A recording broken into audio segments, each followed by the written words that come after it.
Well, my relationship with Hartford Stage is primarily my relationship with Melia. And it goes back, we think 30 years, maybe 35 years. And I think the very first thing we worked on was a thriller. It was an adaptation of Turn of the Screw. And so when Melia had been here a couple of years and she asked if she could do Dr. Jekyll and Mr. Hyde, I said, great, that's terrific. And it went very well last year. So when I found out about Rope going into the public domain, meaning that I could do an adaptation of it, she's who I called immediately. I think I called her in less than 24 hours. Well, I think it must have been when I was a kid. I loved mysteries. I liked detective TV shows and spy things. Thrillers, just if you look at the word thrill, it suggests sensation. And, Wilkie Collins, the 19th century Victorian writer, he wrote what he called sensation novels. And what I like about those words, sensation and thrill, is that they're about creating a physical feeling. I mean, some plays tickle the funny bone. Some plays are intellectual exercises. Some things are, meat and potatoes drama. But there's something about a thriller that makes your body react in ways that you can't control intellectually. You get a shiver. Your heart beats a little faster. Your eyes water when you're frightened. And so I think that kind of uncontrolled reaction by the part of the audience to what you're doing on stage, that's what excites me. Right. Well, it's a fascinating question because, I grew up in a small town in Ohio, and we had an amateur theater group that did maybe one play a year. But if you're not growing up in, say, New York, or at best Chicago or Los Angeles or someplace with some theater, then most of your experience of drama is going to be film or television. And it's kind of funny. A lot of writers, when they start writing for the theater, they think they're writing plays, but they're actually writing screenplays or teleplays. They write with cuts in mind and dissolves, or at worst with a commercial break. So it's like the mode of the drama gets into it infects the way you write, and of course, after a while you learn, oh well, that's a different technical approach. I'm in a different mode, and I must shift. But it's true for a play like Jekyll and Hyde. I think we probably had something like 25 scenes that bled very quickly from one into another. And so, in one sense, that was very cinematic. But because we're always in the same place, really, that's what makes it theatrical. Whereas things like Rope, and I did adaptations of Dial M for Murder and Wait Until Dark, those are all very contained in one room. So whatever would be cinematic about them, I suppose, is what we think of the film versions of those plays. But they all rely on the same techniques, really. It's about lighting, it's about sound, it's about focusing the audience attention on one part of the stage and then doing something surprising in another part of the stage. Well, for example, I think most thrillers, and I would section out things like Jekyll and Hyde because, as I said, have something like 25 locations. Most thrillers take place in one room. Sleuth, Dial M for Murder, Death Trap, famously take place in a study or the library of a mansion or a flat in London, that kind of thing. And I always think that for the thrills to work, or the suspense, you've got to believe in the room. So, for example, early on I was talking to Melia and I said, whatever the set is, and I'm sure it'll be gorgeous, is we have to believe in the room. By which I mean to say, the doors have to be real, the walls have to be real. It can't be suggestions of walls.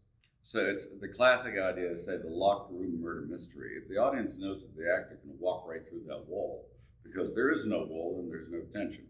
So to me, the first thing is to create an environment that the audience believes these characters live in, and then to reveal that it's a dangerous environment, not because it's got hidden blades or guns or things like that, but it's a landscape that can turn into murder. And sometimes it's as simple as having candlesticks on a table, and an audience knows, somewhere in the back of their minds that they can always be used to bludgeon someone to death, or the minute someone takes out a knife to carve something. So those design elements, and sometimes you have to make them bigger. When we were doing Dialing for Murder, one of the big clues is a key, like a Yale lock key. And we were doing it out in San Diego, and we found that the audience just couldn't see that key. And so the prop department had to make another and then another key large enough for the audience to register. So if you saw me holding this key, it looks like a clown key. It's so big. But on stage, the audience doesn't notice that it's outside. So that's, again, one of those questions of having to make the audience focus on something, and that's a design element. Well, yeah, one of the things, in fact, I would usually say that when you create a draft, we tend to say things like pre-rehearsal draft or the rehearsal-ready draft. You should be about 88% finished. If you have to cover, if it's only 60% finished, like, wow, you got a lot of work to do in the first couple of weeks. But if you've got 10% wiggle room, at least psychologically, that's how you're thinking of it. And you've got really good actors and a really good director and all that, you will get ideas while they're moving through space. You'll get ideas from the tones of their voice.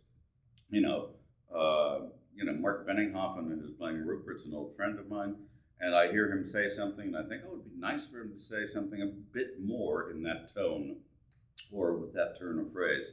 Or Ephraim's very funny, and I think I'm going to give the character of Lewis a couple more jokes there, because I know Ephraim's going to be able to knock him out of the park. I think a lot of plays have the mark of the original actors. Ethel Merman and Gypsy, Rex Harrison and My Fair Lady. And the wonderful things about writing for specific actors is it turns out then those roles are being played by hundreds, thousands of actors as the years go by, and it still works. But that original actor often leaves an imprint that the actor's not even aware of. No, I don't. You mean like in Misery, the one cigarette that the guy's able to have?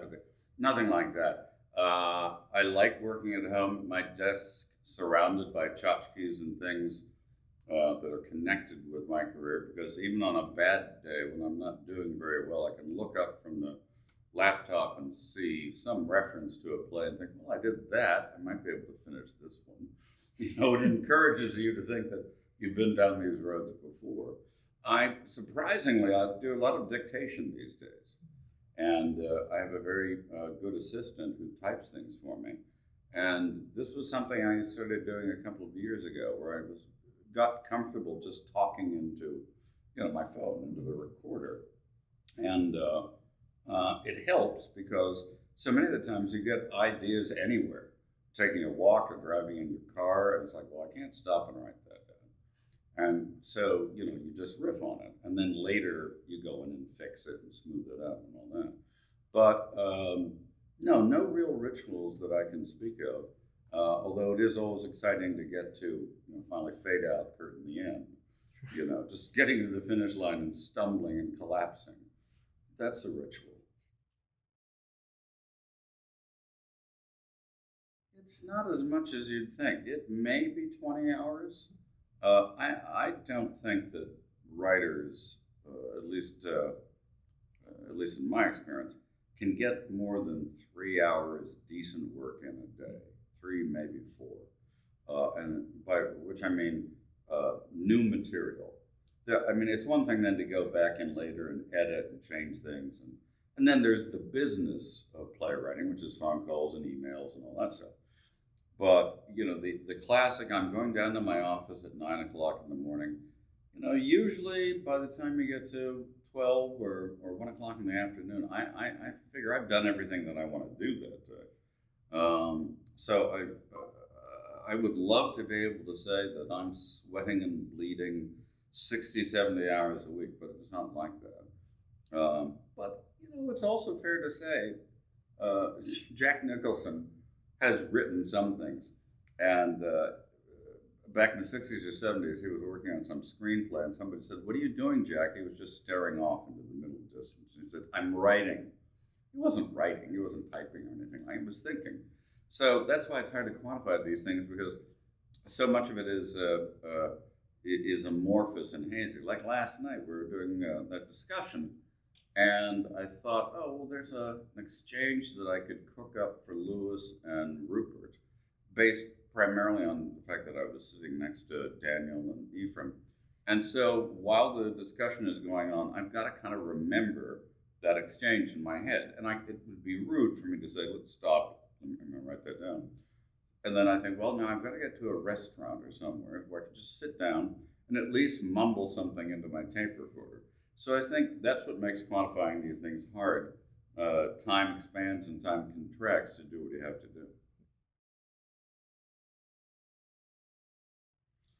Well, I always liked to play acting, and I wanted to be an actor. And I was the kind of actor in high school and college who always played the older, sophisticated people. If I were in a murder mystery, I'd be the inspector or the murderer. Inspector, why do you think that I could have killed him? I had an alibi. Always holding a cocktail and that kind of thing. And then you go to New York and you audition for the same kind of roles, and they say, we have 52-year-old actors. We don't need a 22-year-old kid pretending to be. I wasn't very good at playing my own age. So I'd always done some writing skits and little one acts and things. And a friend encouraged me. He said, well, you should try to, write a full length.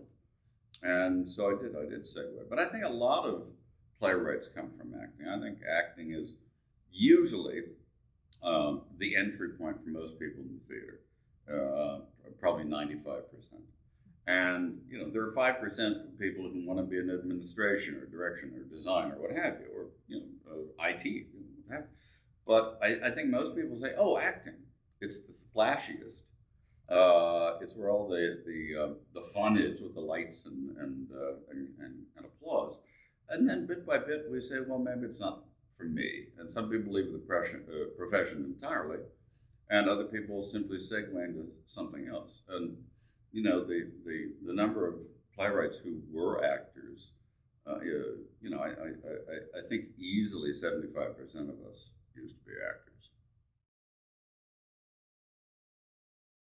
Oh, well, I don't know about dropped everything, because there was that. I always wanted to play the mystery writer in Sleuth, Andrew Wyke, the character Olivier plays in the film. I even know his first speech by heart. A couple of years ago, I got to play Dr. Sloper in The Heiress, which is a wonderful part, a wonderful play. And I played the teacher in Educating Rita. I finally aged into the parts that I thought I was going to play when I was a teenager. Once I hit middle age and late middle age. Judge Brack would be fun. That would be a good one.